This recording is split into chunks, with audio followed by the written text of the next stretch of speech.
Whenever. Hi, I'm No, I'm Kevin. This is Kevin Koo. At Kevin X Koo. It might be somewhere underneath there. Whatever. Watching Botchamania. See ya.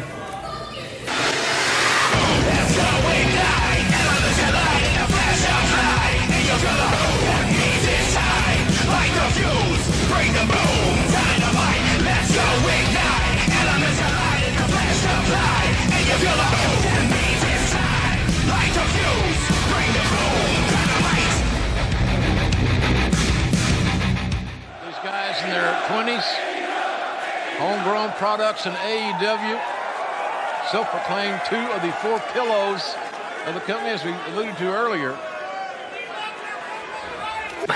Well, that's just what we call pillow talk, baby.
Who the fuck is this? That's a fan. What the fuck is you doing, boy? Come on, boy. What the fuck? What the fuck is going on, bro?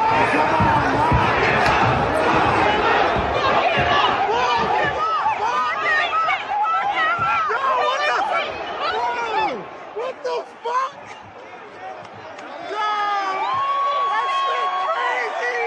Don't worry, folks. He'll get the help he needs. What?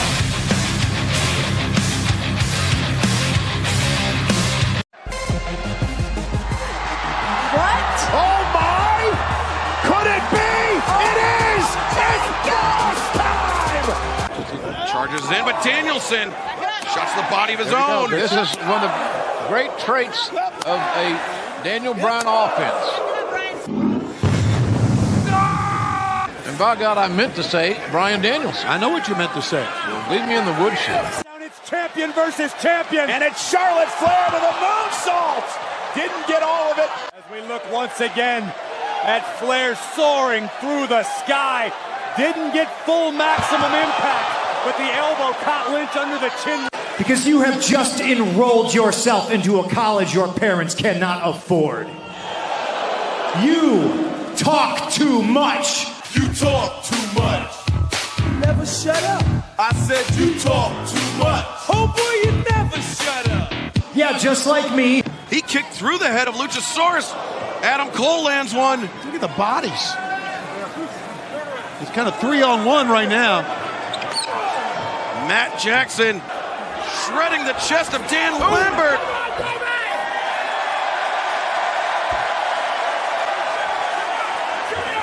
Jericho. Oh, Junior Dos Santos. He was going for the lion salt. Jericho got a little off balance there, maybe from the perspiration on the second row. They tried. They really tried. They're tag team champs. the Universal Champ, and they've been the greatest champions in sports entertainment. I'm so overwhelmed with emotion, I'm dropping microphones. Introducing first, Tony D'Angelo. The way D'Angelo delivered quite the message to Mrs. Loomis. Well, he did in the fact that he gave her a gift. Unfortunately, the gift was a dead fish with Dexter's name on it. The symbolism being, I believe, that Dexter is about to get whacked. That's a Sicilian message. It means Luca Brasi sleeps with the fishes. Mr. Simpson, don't you worry. I watched The Godfather in a bar last night. The sound wasn't on, but I think I got the gist of it.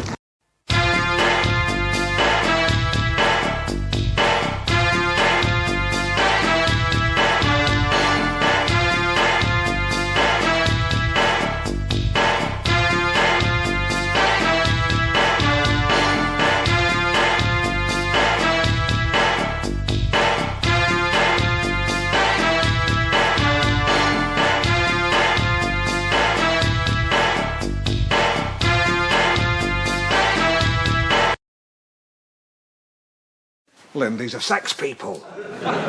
さあそしてこれは大仁田敦得意のテーブルの上でのパイルドライバーを狙っています。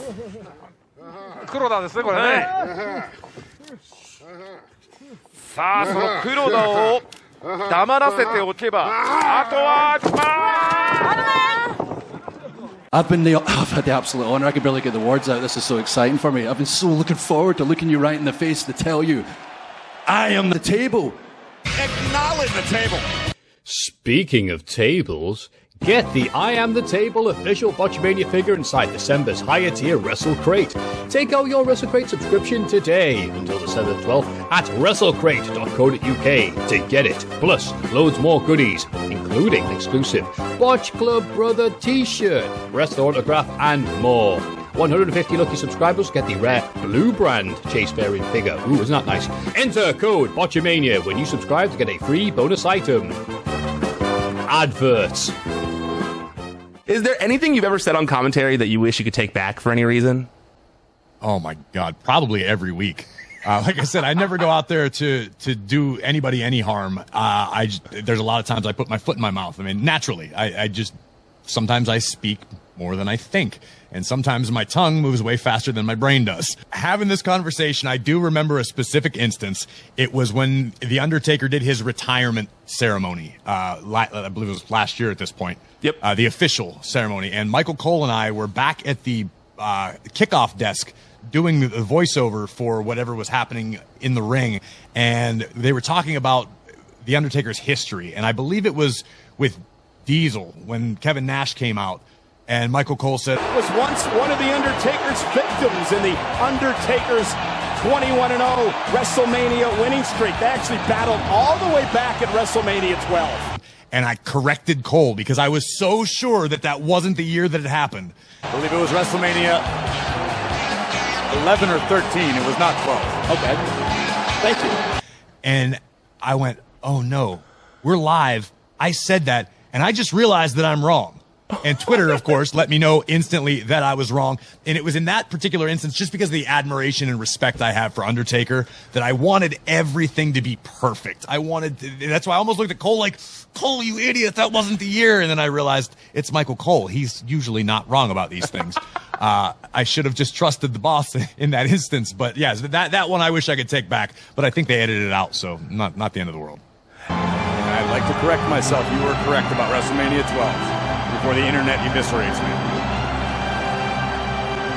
Finally! 248 pounds! It's Taz! I'll tell you one thing about John Silver in his travels. This guy's always sitting next to me on a plane. He sleeps like a bear and he snores like a dead raccoon or like a possum that's alive. It's horrible. Snoring constantly. Wouldn't that be the opposite? He sleeps like a dead raccoon but snores like a bear? Yeah, kind of.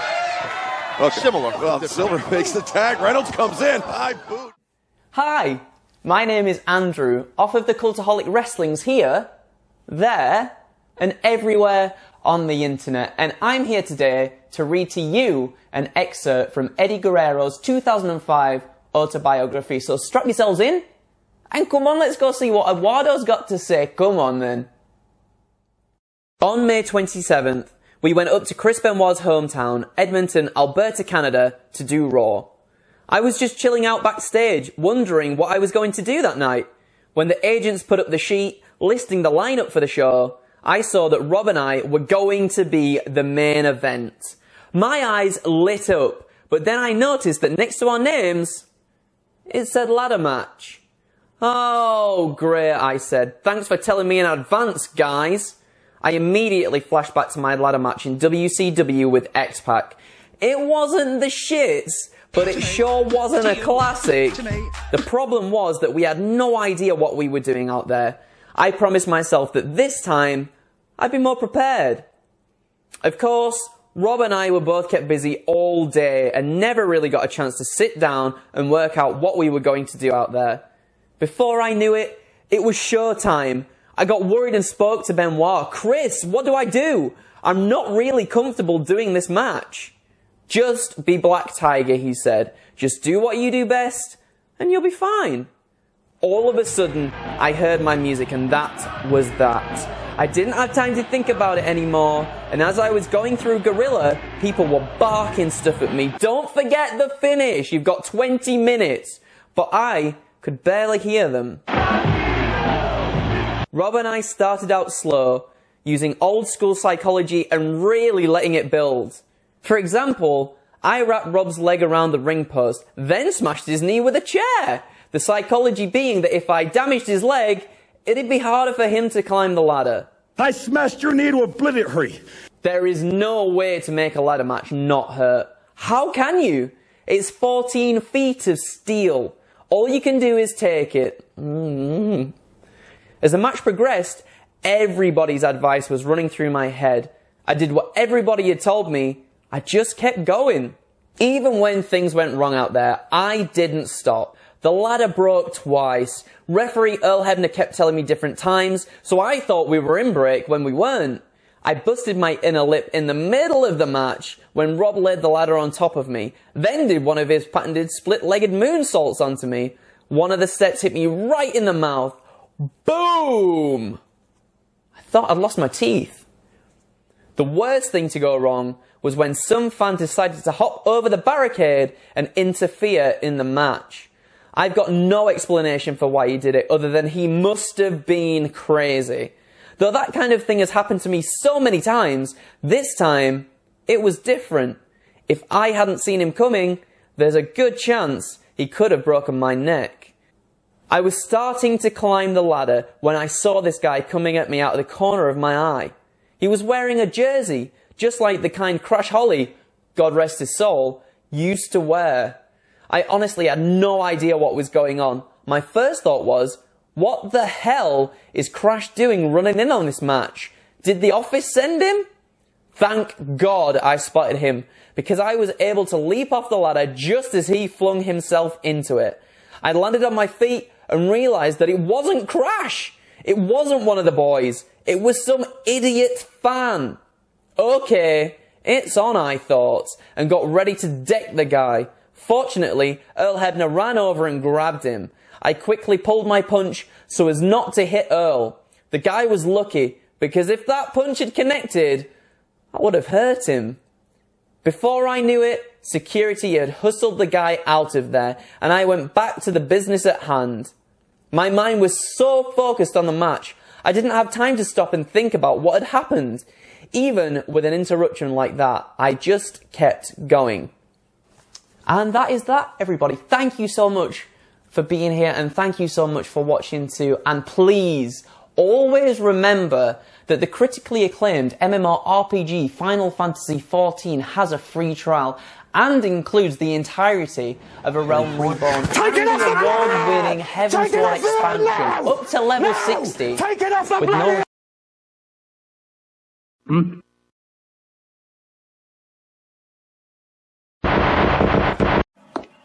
Well, kids, I promised you a little treat in lieu of dinner, and here it is. See? I told you the Rod would come, just like I said. He's gonna bring us food and water and smite our enemies. Now, I must tell you, kids, The Rock has laryngitis on a bad back, so he won't be saying anything or doing anything. That's not the Great One. What do you think? I slapped a clown suit on some wino? Yeah, bud. I am so The Rock. We fight with you. Thank you, friends. Your honor is great. Come, let us gingerly touch our tips. You'd better run, Egg! Hey, can your grandfather do this? Hey, ha, hoo, hey, ha, hoo, hey, ha, oh. Enemy has the ball. All right, this is dedicated to the message, I am coming to kill you slowly and painfully.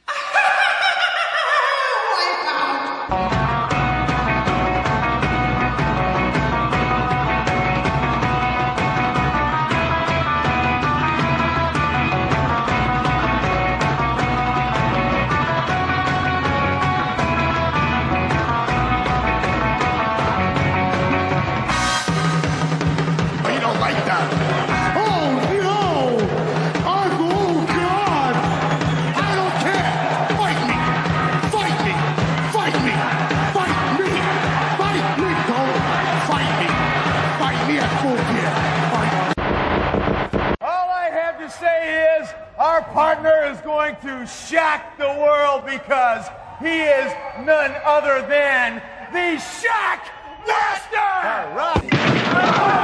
Boy, could I go for a nice cold white beer from Miller. So I thought I'd just pop in at my favorite hangout and have one with the guys. Da da da da da da da. Oh, God. Now we're going to run a few tests. This is a simple lie detector. I'll ask you a few yes or no questions, and you just answer truthfully. Do you understand? Yes. It's the kind of place that makes a bum feel like a king. And it makes a king feel like some nutty, cuckoo super king. If you got one guy coming out here, he looks like Tarzan, and the other one, you're a grown man dressed like a friggin' dinosaur. Enough is enough. Stop being a fucking dinosaur and get a job. Hey, I was watching that. How much time for wrestling? You mean we can watch wrestling again, Mom? Yes, dear, all you want. All right! Turn it up! Music with these hustlers. Keep it true to self and never sell out with these busters. I ain't finna tap dance, I don't give. Down south slanging, rolling with these hustlers. Trying to get rid of all you haters and you busters. Head to toe, bougie, bougie, All these wrestlers seem to have lost their edge. I think it conveys a very nice message. I think it sucks. I don't know about bougie, but it's only half of it. I'll never get that out of my memory. Wasn't that funny, boys and girls? Well, wasn't it? Aren't you going to watch the rest of your wrestling? Nah, come on, Lise. Maybe there's something else to do on this planet. I'm not your boy, toy. When I went back to the locker room, I saw nothing but triggered faces. Remember the other day, like a week ago, I was saying, what is the audience for this show? Like, who would watch this NXT 2.0? I did not think the answer would be 62-year-old people. Whoa! Do.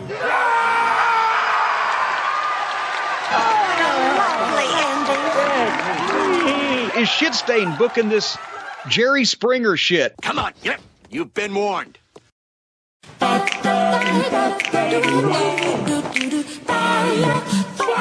bullshit! Fucking bullshit! Fucking bullshit! Fucking bullshit! Fucking bullshit! Fucking bullshit! Fucking Bullshit, don't go again.